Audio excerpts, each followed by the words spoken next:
Hey, what's up, guys? How's it going? So today I'm interviewing Waves and Games. How's it going? If you want to introduce yourself. Yeah, hey, thanks for having me on. So my name's Peter.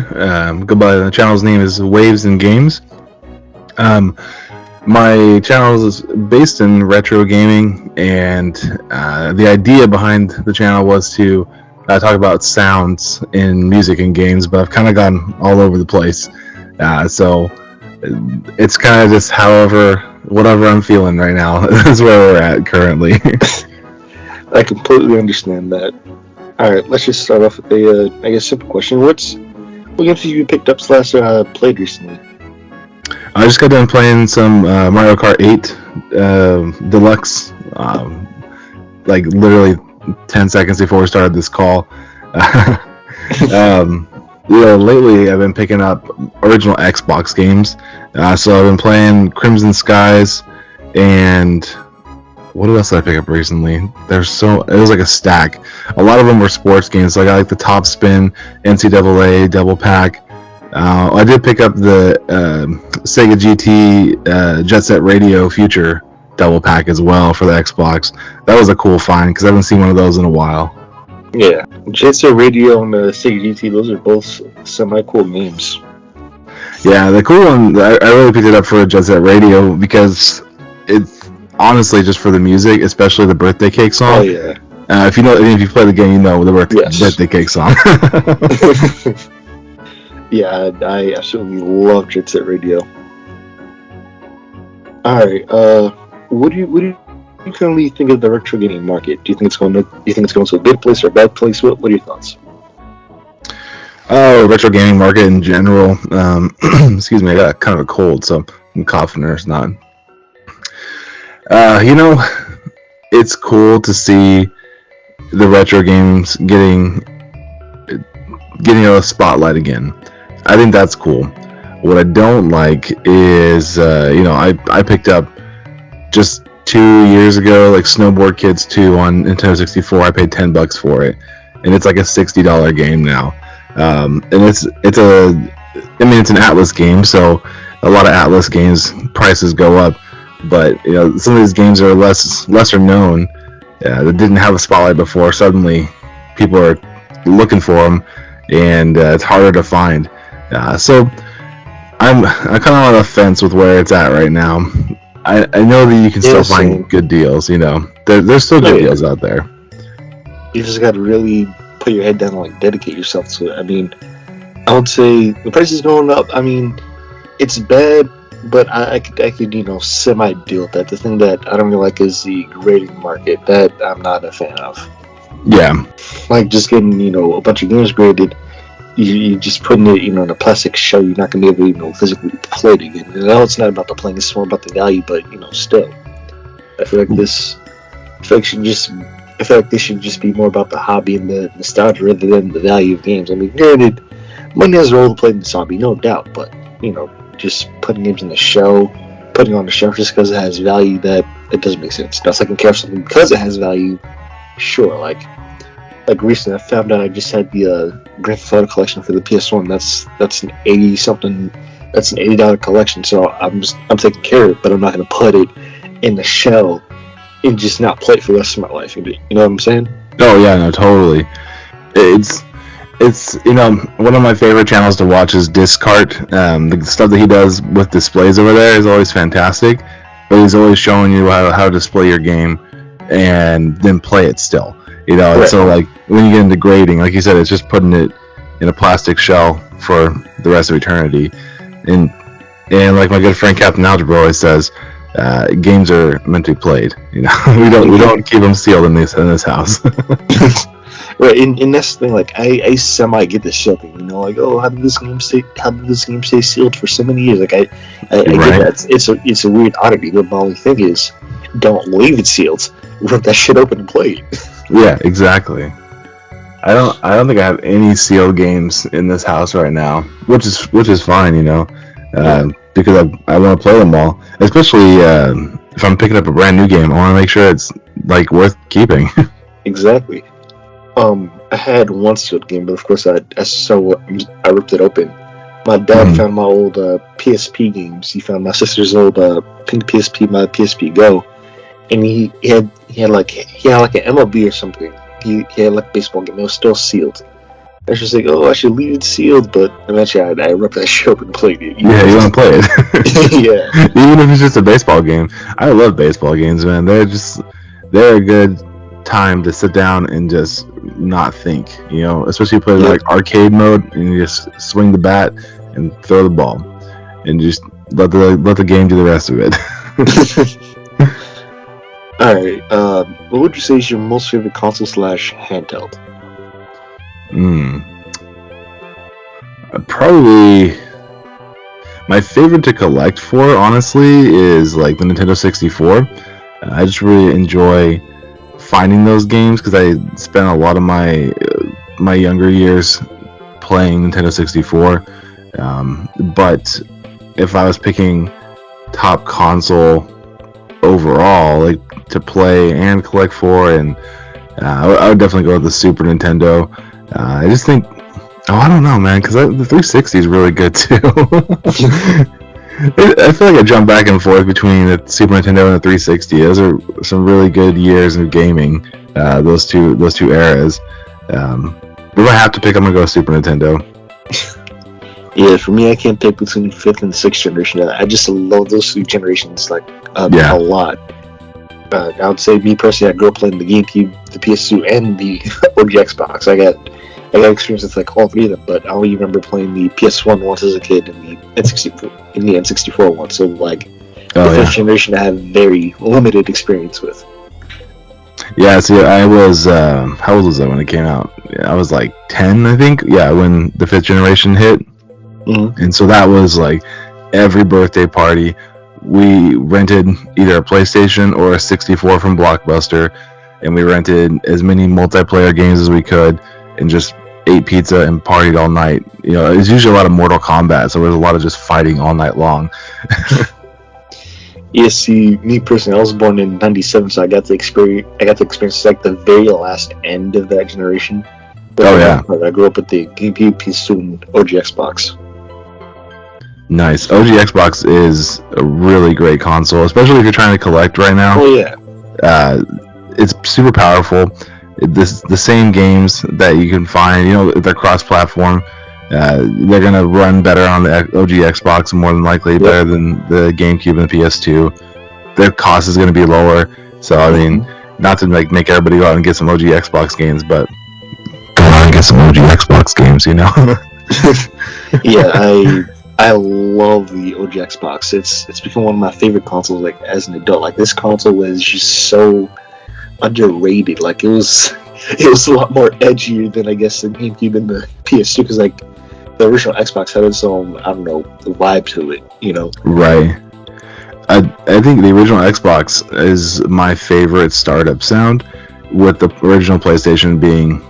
They're tied for first, really, but if I had to pick between the two, like OG Xbox, that startup sound in the menu just put that console on a whole nother level. Yes. When coming from even just against the PS2, PlayStation 2, you have that great.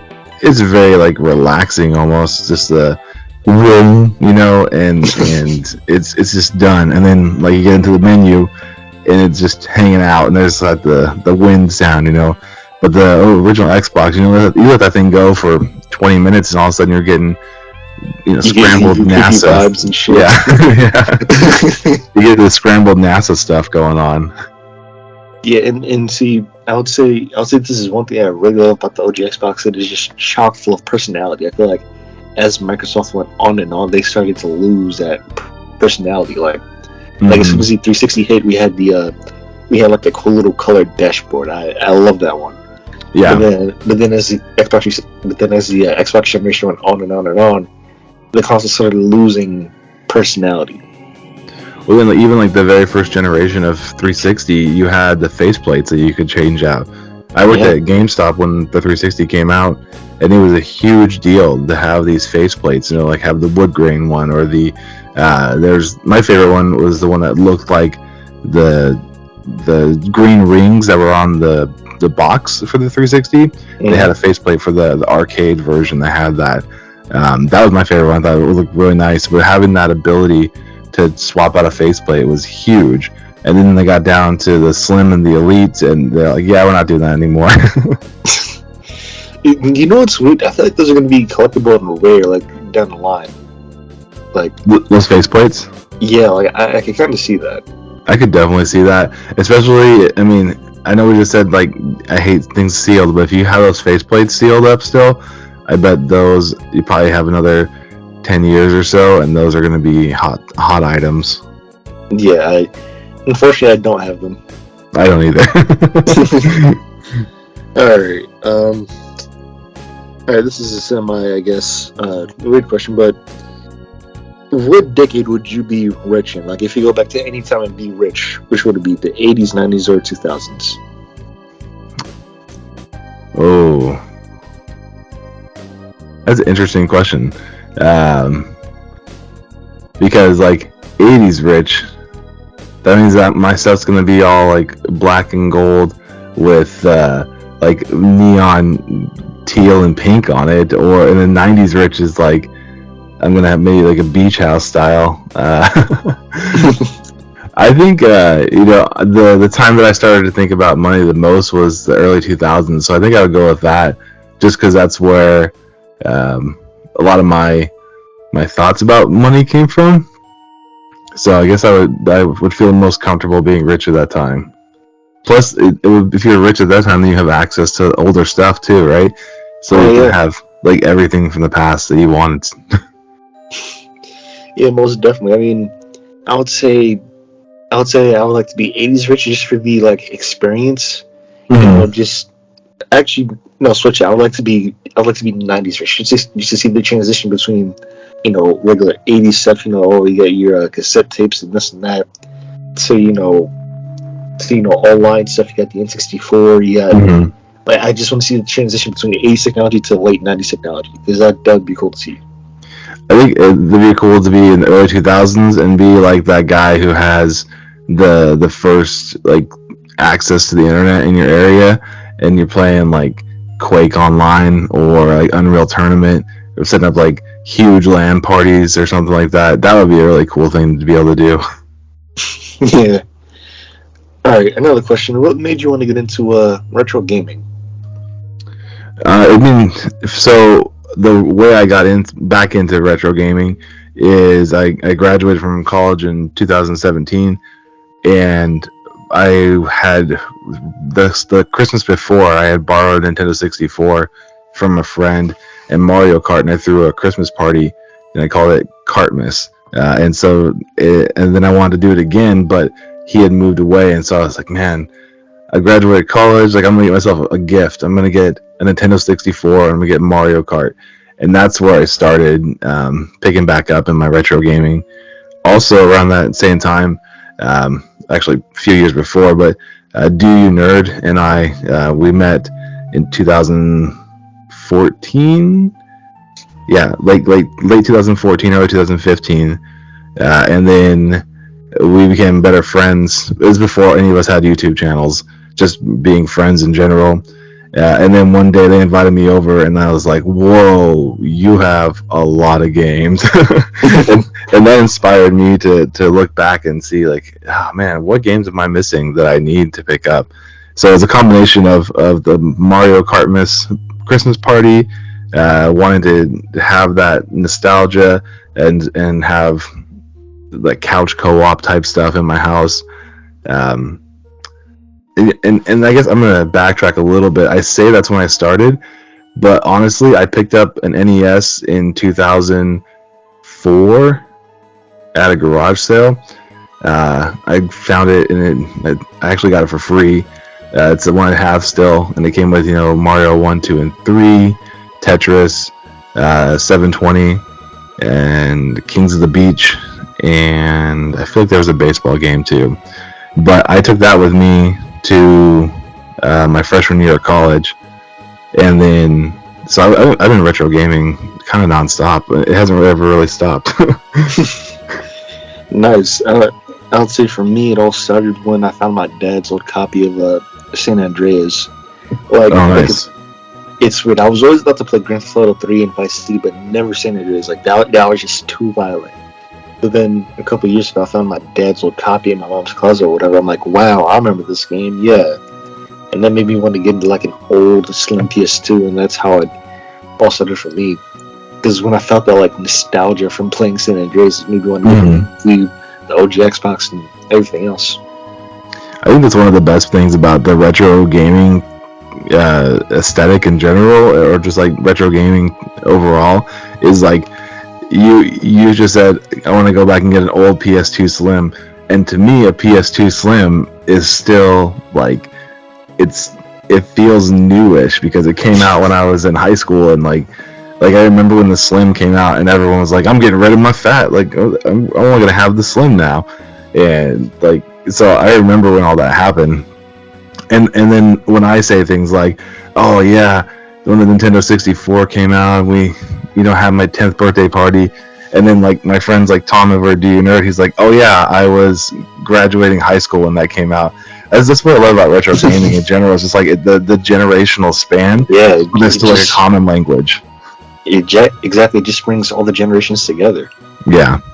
But you know what I do find weird though? Speaking of the PlayStation 2 Slim, it's weird that that's gone up in value instead of the fat PS2. Well, it has less issues with the laser going out. That was one of the biggest reasons. I remember in high school when people were changing over to the Slim from the fat, it was because their laser stopped reading, and there was like all these, like, because the internet was young, right? So there was like all these fake tips online. It was like, do this, do that, open up your disk drive and push the laser all the way to one end, like manually move it, and all the like this weird stuff that we were doing, and none of it worked, and all we were doing was just like trashing our fats more, So the Slim is nostalgic for most people, and it works too. So I think that's why it really has the longevity and the pricing on it. Yeah, it's just I'm seeing PS2 Slims go up to $100. I'm like, geez, I think I paid $30 for my PS2 Slim. Yeah. God damn. Yeah, I saw. I'm seeing Nintendo 64, just a regular black console, not even with the expansion pack, and just a standard jumper at $100 with one controller. I'm like, come on, man. $100? Yeah, $100 for an N64 one controller standard jumper. No, not an extension pack. That goes back to your first question, or the other question about how do I really feel about the state of the pricing of retro games. It's some of it is reasonable. Some of it I'm like, yeah, that makes sense. But some of it I'm just like, you guys, come on, take a step back. It's weird, but I feel like I got into retro gaming like kind of late. Like I got into around like 2018, 2017.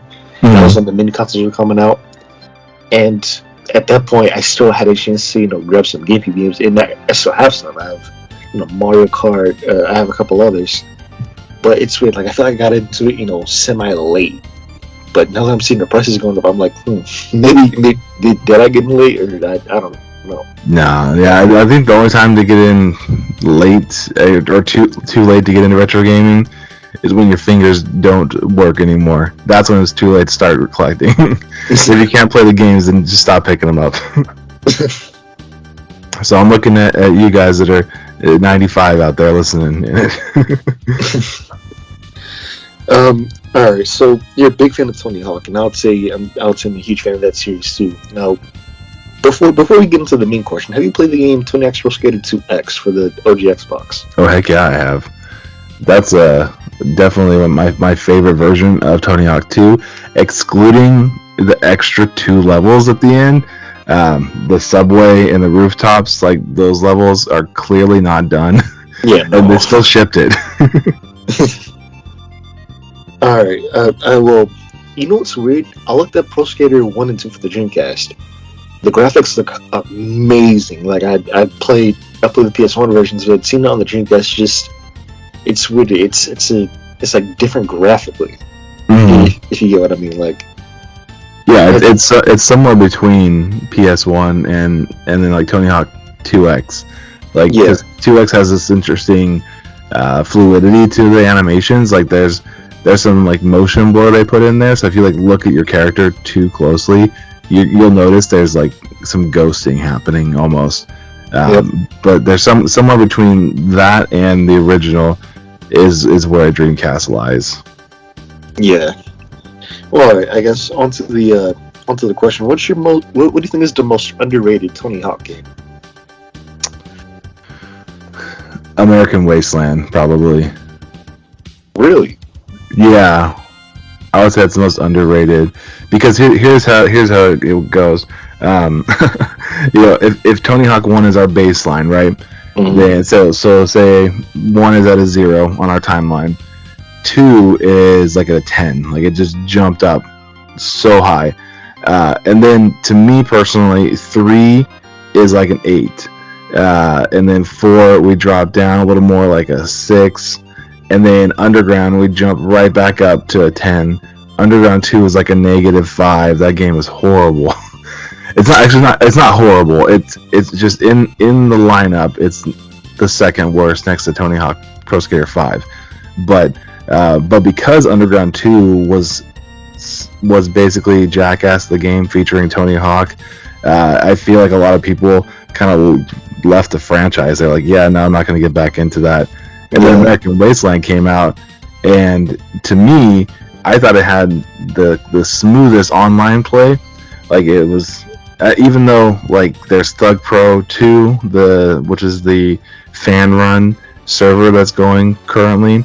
They use Tony Hawk Underground 2 for the online play currently on Steam. Mm-hmm. I think American Wasteland had a better online experience, and so with the online experience and then also the no loading screens thing that they tried for the first time, I think that was a really cool idea. A lot of people will say like, oh, these are just really long tunnels and they don't make any sense. Yeah, but you can still play. Like you can combo all the way across, and that's really cool. So I think American Wasteland is probably the most underrated. Yeah, I semi agree with that. I kind of feel like Tony Hawk's American Wasteland was like the beginning of the end. Oh, for sure. Like after they had Thug 2 is the beginning of the end. Well, I agree with you. I don't, because I grew up with Pro Skater 2. I mean, Underground 2. Like it's weird. I remember getting that game for the GameCube back in the day, and it was semi fun. But you're right. It was basically Jackass the game. Yeah. Besides the Jackassing that released for the PS2. Yeah. All right. So this is a bit of a weird one, but if somebody paid you $1 million to give your collection, what would be the one game that you would keep? The one thing in my collection that I keep, I have a complete unboxed copy of Donkey Kong Country 2. And that is the thing that I will keep in my collection forever. Yeah. Gotcha. Oh, wait, hold on. Now that... yeah, no, I'm going to stick with that. My other thing would be the Pro Skater 1 and 2 Collector's Edition board that came with the Collector's Edition. And the reason for that is because back in the day when that deck was a regular board, I mean, it is a regular board, you can skate this one, but when that was a available graphic through Birdhouse skateboards, I had that board as a kid, and I skated the crud out of that board. And so, like, to have it again, like, it just feeds into that nostalgia to have it. But yeah, Donkey Kong Country 2, my complete unboxed copy, is probably the last thing I would give up. I would say for me, it would be my childhood copy of Sonic Adventure 2 Battle. This was one of my favorite games as a kid, and to have my childhood copy of it, I'm extremely happy to have it. Oh yeah. You know, playing that game for the first time, it brought back a bunch of emotions. I love this game. That's a good choice. I mean, and honestly, the thing that should stick with you is the one that you had the most memories with. If you go and check out my top 10 games of all time video, it's more of these are the last 10 games I would keep in my collection.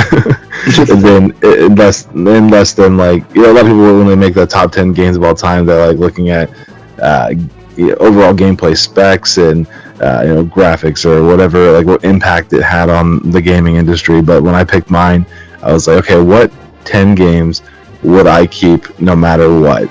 And that's where I came up with that. But yeah, Donkey Kong Country 2 is definitely on that list.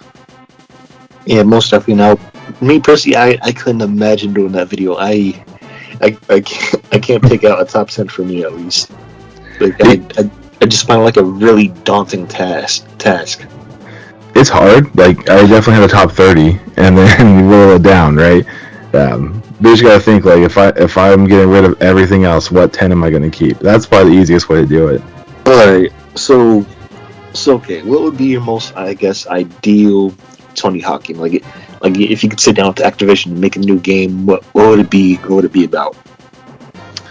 Ooh, an ideal Tony Hawk game. Yes. I mean, we used the Tony Hawk Pro Skater 1 and 2 engine that just came out. Yep. And we make a story-based game that's similar to Underground, the first one. See, I know that, like, with Project 8, they try to recreate that, like the Zero to Hero type story, but it didn't really land. And same with American Wasteland, like Zero to Hero kind of thing, didn't land as well as Underground. And I think I would really like to do some, like, unknown skate spots, like, so obviously iconic skate spots, but you want to go to, like, Toledo, Ohio, like you start in Ohio or something. You're like, why are we starting here? but there's a YouTuber I watch, his name's John Hill. He's a really good skater, but he recently moved from New York to Texas, and he's in Texas, and there's skate spots everywhere, you know. So I would like to see a Tony Hawk game start somewhere where it's not as prevalent to see skaters everywhere. Like, because I grew up in the middle of nowhere, Oklahoma, skating there, and there's lots of kids that skate there. So it would be cool if the story, I mean, because the way that we have access to, like Google Maps or whatever, you can pull that information into your game, and like it can pull like the current weather from that area into your game, and you can say, like, this, I want the player to start their story here. Like, you can, wherever your hometown is, you can start there, and then from there build off the story, you know. So then it feels really personal. I think that's really what I think would be a really cool Tony Hawk game, would be the, you know, in when you, because that's what's in Tony Hawk 2, when you made a skater, one of the options when you're naming him is where's their hometown. Yeah. And so, like, when you're making your skater, you put in, like, hey, this is the hometown of this skater, and then they actually start there, you know, or like start somewhere near there. Like, say if you pick a smaller town, then it goes to like the closest metro area, and that way, like, you can skate in places that you could actually go to, you know. That would be a large undertaking for sure, but I think that would be like my ideal next step in a Tony Hawk game. Yeah. So, all right, two answers to that. Mm-hmm. But I would say when it comes to the games, to me personally, and this is gonna take like a long time since the two games are radically different, but I would want to do a 3 and 4 remake. 3 would most definitely be the easiest, but 4 would have to be 4 would take some time. I'm assuming. Yeah. Like there's a lot of things that I guess there's a lot of things that they would have to recreate, I guess. I think the hardest part with trying to do a 3-4 reboot is that 3 is still in the same style as 1 and 2. Like, right. Like what they should have done is release 1 and 2 with a DLC of 3 within 6 months. Because 4 is a completely different game. It's because it's no longer go to this level, hit these 8, goals, and then move on. You know, they went into the open world thing, and you had to pull up next to someone and get your task, and that led into Underground. So to have a 3-4 remake, I think, would be really difficult, just because the style of game is so vastly different. It'd be hard to. You would literally just have to play like 3 and then play 4. It wouldn't feel as integrated like 1 and 2 was. Yeah, they should have made a DLC for 3. Yeah. Although I mean, if they wanted to, they could just release 3, skip 4, and then go straight to the Underground series. But they're probably not going to do that. No, well, especially since Vicarious Visions got absorbed into the Blizzard Classic So they're maintaining classic games under the Blizzard Activision umbrella. So they're actually no longer producing titles at all. After they did, like, they nailed 1 and 2, and Activision Blizzard came in and said, "Cool, great job, guys. We want you just to maintain our old stuff now." Yeah, that sucks. Yeah, it was horrible. All right, last question. How do you think you've evolved as a YouTuber? Because I've been watching your videos, and I'd say for the most part, I liked everything that you make. I like the tales of retro gaming. I like what you do with the music and the sounds. You just put people together and they have to guess the sounds. I love little stuff like that. So, how do you think you evolved as a YouTuber?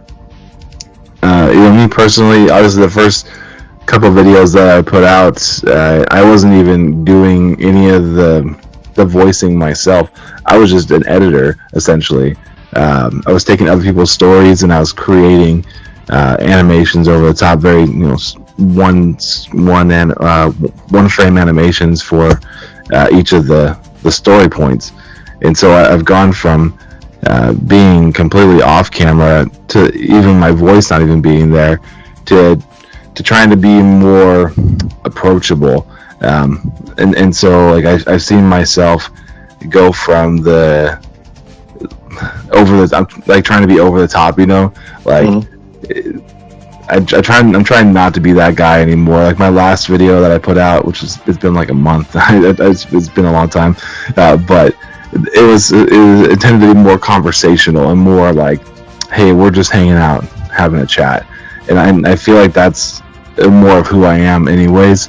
And so I feel like I've gone through the two big changes, really, from not even really being a part of my own channel to being over the top. And then to being, a more conversationalist, like with the Name That Game Song and Sounds, and that's just me hanging out with whoever I can get together to play the game. So I just try to keep that tone, trying to just keep it very conversational at this point. And then I would say the other thing that's really evolved over time is just my cinematography in general. I watch a lot of tutorials through, like, Peter McKinnon, Matty Hapoya, Make Art Now. There's all these guys that are just nailing their camera work. Even Lightsaber Samurai, who's in the retro community, just talking with him about different ways to use a camera. I feel like that's really evolved over time as well, and trying to be more, I don't want to say cinematic, but just more engaging. I want all the camera work that I use to be interesting enough that you want to keep watching it. So that's kind of really how I've evolved over time. Gotcha. Well, one of the videos that really stuck with me is the Stop Playing Comfort Games video. Mm-hmm. That video stuck with me like a lot, because whenever I feel like playing games, I usually, I won't say I grab a specific game, but like whenever I feel like playing a certain console, I usually grab these 4 games and that's it. PS1, okay, Tony Hawk, Crash Bandicoot, Virtual Grand Theft Auto, that's it. GameCube, let me get Super Mario Sunshine, Sonic Adventure 2 Battle, Super Monkey Ball, Metroid Prime. Just it's the same basic 4 games. Mm-hmm. And I really got to get out of my comfort zone. And one thing that I somewhat regret, I had a copy of Final Fantasy VII for the PS1. I sold it, and I feel like, damn, that would have been the first. That would have been like the perfect game to go like out of my comfort zone. Because I'm not a fan of like turn-based RPGs. Mm-hmm. I tried to give Final Fantasy VII a chance. I just didn't like it, so I ended up selling it. But I want to get it back now, because that game's going to take me like really out of my comfort zone. Yeah, that's actually the one that I picked up after making that video. I was like, I probably should practice what I preach here. So I had the PS1 Classic, and it has Final Fantasy VII on it, and I was like, all right, let's go, let's do this. And I've started it like 3 times. I still haven't gotten very far into the game. But I'll let you know that video, when I first had the idea for it, it was actually a completely different video. I was going to talk about how comfort games help us have a place to center ourselves and come back and be relaxed. And then my wife wanted to play Legend of Zelda on our NES, and my daughter is really into Minecraft, and she was like, "Oh, I don't want to play Zelda like we're playing Minecraft." And we said, hey, this is going to be a good thing. Let's check it out. And like I said in the video, like an hour and a half into playing Zelda, she was all about it. And that night, I just thought, this comfort game idea, it's backwards. I need to flip it around. Like, we need to stop playing our comfort games, because there's so many games out there that we haven't even experienced. That's true. And I guess one thing that we sort of lose as like retro gamers, like when we collect certain consoles, this is sort of like, as kids we always had just one console or two max. Mm-hmm. With retro games we just sort of collect everything together. Like me, I have over 10 consoles, well, not running it right now, but like I have over 10 consoles. But I feel like these consoles, what we lose is, back in the day, this is our only one console. I feel like we sort of lose that. Oh yeah, definitely. And when you only have one console, and you cherish those games a lot more. Exactly. And you even start to look into, like, if all you had is the PlayStation 1 and you didn't have anything else and you could only get games for the PlayStation 1, you're going to start looking at things that are outside of your normal game to play, because there's only 4 Tony Hawks on on PlayStation 1, and Tony Hawk 3 and 4 on PlayStation 1 are not that great compared to the PS2 versions. Right.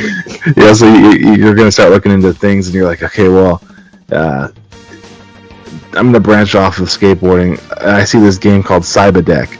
I want to check that out, because it's something like skateboarding, and then like that opens up more of like a fantasy element. And you're like, well, I kind of like that element, and then you start going into, I don't know, Legend of Dragoon. So that's a pretty big jump from Cyberdeck. But the point is, like, when you're limited, then your exploration is a little more enhanced. And now when you have so many options, we all kind of shut down and play the same thing over and over again. Exactly. Like I said, my favorite childhood game was Sonic Adventure 2 Battle. Mm-hmm. I only had three or four GameCube games as a kid, so I cherish Sonic Adventure 2 Battle more because it was my first story-based game. I cherish this game a lot as a kid. Right. And I feel like okay, like me right now, okay, it's just another GameCube game. Of course, I hold a lot of memories with it, but it's just another game. But if you were to take away my whole GameCube collection and just this game left, I would cherish it a lot more, because that would be the only game I would have. Right. And I'm not saying throw away your collection, but just like the video said, go out of your comfort zone. Yeah. So my bad for going on that. No, you're good.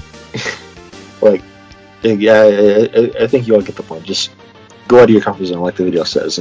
I guess Waves and Games, thank you for being on here, man. I really appreciate it. Yeah, no problem. Thanks for having me. It was good chat.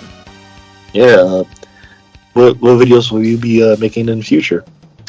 The next one I have lined up is based off of the idea that everything that's ever been made or ever will be made has been made. It's like everything is a remix of the past, and it's alluding to a couple game soundtracks that sound like film scores.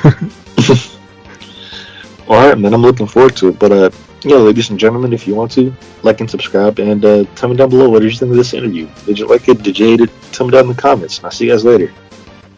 Peace. Do you want to say anything else?